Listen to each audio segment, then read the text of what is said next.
Okay, hello. We'll start with part 2 of the hypertension case of the case files books. We stopped at the basic test for initial evaluation of hypertension, and now we'll go for the therapy. Initial therapy should be based on the stage or degree of hypertension. For all patients with hypertension, lifestyle modification should be instituted. For those with pre-hypertension, which is blood pressure 120 to 139 over 80 to 89. Well, those with pre-hypertension, lifestyle modifications are the only interventions indicated unless they have another comorbid condition, such as heart failure or diabetes, which necessitates using of an antihypertensive. Therapy for patients with stage 1 hypertension, those with stage 1 hypertension should start on a single antihypertensive agent. Those with stage 2 usually will need at least 2 antihypertensives in combination.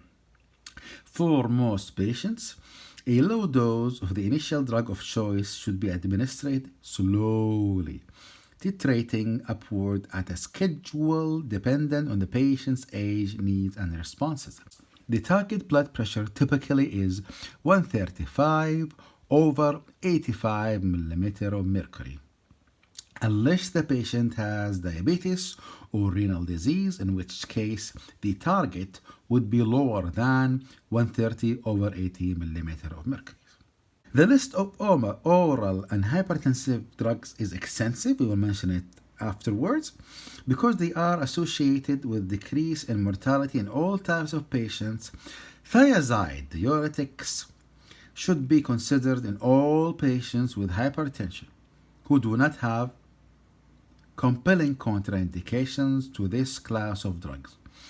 Both thiazide diuretics and beta blockers should be used first in patients with uncomplicated hypertension, unless there are specific compelling indications to use other drugs. In diabetics, ACE inhibitors are typically the first-line agent with thiazide diuretics added if the blood pressure is uncontrolled.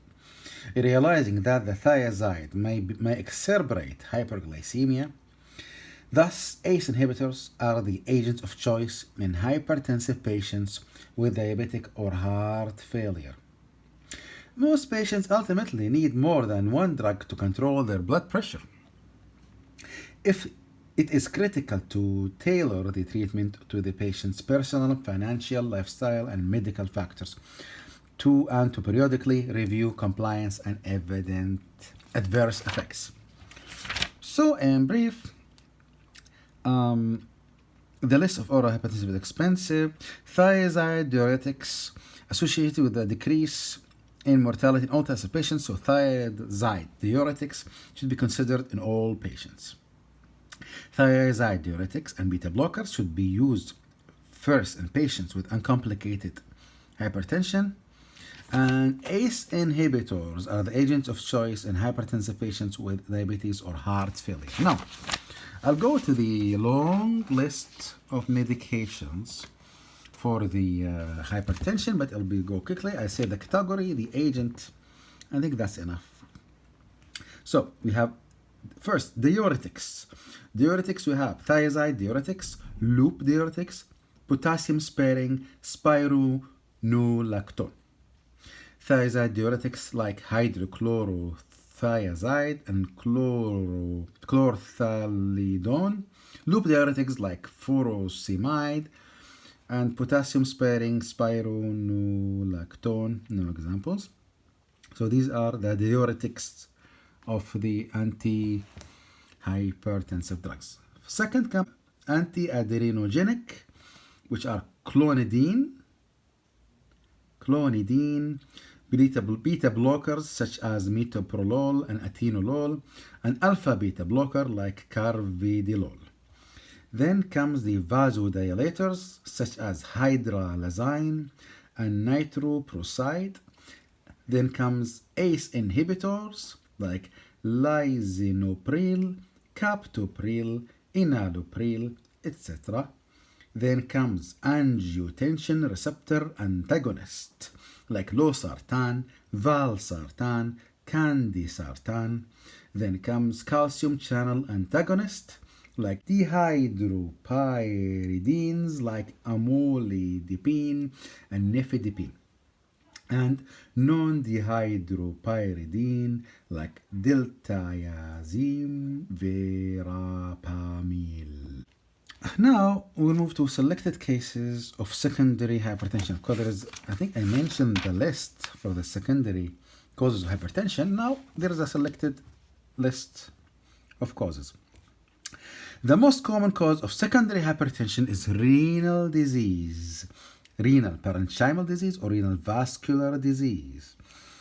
There is also polycystic kidney disease, primary hyperaldosteronism, obstructive sleep apnea, hyperthyroidism, glucocorticoid excess states, including Cushing syndrome, coarctation of the aorta, carcinoid syndrome, and pheochromocytoma. Finally, the clinical pearls for this case, to finish it up. In general, the diagnosis of hypertension requires 2 or more blood pressure measurements on at least 2 visits. Secondly, cardiovascular disease risk evaluation consists of identifying target organ dysfunction and cardiovascular risk factors such as diabetes and hyperlipidemia. Thirdly, most patients with hypertension have essential hypertension, but secondary causes of hypertension should be evaluated when clinically indicated. Fourthly, renal disease, including renovascular hypertension, renovascular hypertension, are the most common causes of secondary hypertension. 5. Lifestyle modifications consisting of dietary, exercise, and stress relief measures are the cornerstone of hypertension control and lower cardiovascular risk. Consider diuretics and beta blockers as first-line agents in patients with uncomplicated hypertension, unless there are compelling indications for using other drugs. So thank you very much for listening. This is all for hypertension. Don't forget to like, subscribe, and comment in the comments. I jumped a few things. The selected causes of secondary hypertension, there was an explanation of each case individually. There was more about the drugs. There was like the mechanism of action, side effects, contraindications. Well, if you like me to read the whole table for you on a specific video later on, I'll do it happily. And yeah, this is hypertension, very briefly, an outpatient case from the case files book. Thank you very much, and see you in the next case file.